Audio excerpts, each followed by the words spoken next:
1 जुलाई से आपको जूस पीने का तरीका बदलना पड़ सकता है। जूस के टेट्रा पैक के साथ अब स्ट्रॉ नहीं मिलेगा, क्योंकि मोदी सरकार ने सिंगल यूज प्लास्टिक की वजह से इसे बंद करने का फैसला लिया है, जिससे कंपनियों को तो भारी नुकसान झेलना पड़ेगा ही, साथ ही आम जनता पर भी महंगाई का बोझ बढ़ेगा।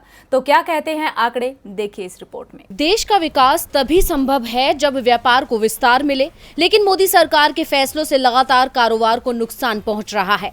जहां एक तरफ महामारी में छोटे उद्योगपतियों को करोड़ों रुपए की चपत लगी है, तो वहीं दूसरी तरफ अब केंद्र ने कड़े कदम उठाकर कई व्यापार के धंधे को चौपट किया है। इससे न सिर्फ बिजनेस को धक्का लगा है, बल्कि आम जनता पर भी महंगाई का बोझ बढ़ा है। दरअसल देश में सिंगल यूज प्लास्टिक पर 1 जुलाई से पाबंदी लगने जा रही है। इसमें प्लास्टिक स्ट्रॉ भी शामिल है। कई देसी विदेशी बेवरेज कंपनियों ने प्लास्टिक स्ट्रॉ को इसमें छूट देने की मांग की थी, लेकिन सरकार ने इसे ठुकरा दिया था। इन कंपनियों ने अब प्रधानमंत्री कार्यालय में गुहार लगाई है। पीएमओ को लिखे एक पत्र में इन कंपनियों ने कहा है कि प्लास्टिक स्ट्रॉ पर बैन से महंगाई की मार झेल रहे ग्राहकों की मुश्किलें बढ़ेंगी और कारोबार को आसान बनाने की सरकार की नीति पर भी असर होगा। इन कंपनियों ने प्लास्टिक स्ट्रॉ का विकल्प अपनाने के लिए सरकार से और समय मांगा है। Lobby group action alliance for recycling beverage cottons ने कहा कि विकल्प के बिना इस तरह का कदम उठाने से इंडस्ट्री को 5,000 से 6,000 करोड़ रुपए का नुकसान होगा।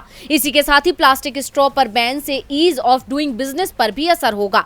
इंडस्ट्री को प्लास्टिक स्ट्रॉ का विकल्प अपनाने के लिए और समय की जरूरत है। इसमें 2 से 3 साल का समय लग सकता है, लेकिन सरकार ने इनकी गुहार मानने से इनकार कर दिया है, जिससे करोड़ों रुपए का नुकसान होना तय है, क्योंकि देश में जूस और डेयरी प्रोडक्ट्स के छोटे पैकेट्स के साथ स्ट्रॉ होता है। भारत में इनकी सालाना बिक्री 79 करोड़ डॉलर की है, लेकिन अब केंद्र सरकार के फैसले की वजह से इन्हें नुकसान झेलना पड़ेगा। डीवी लाइव की रिपोर्ट।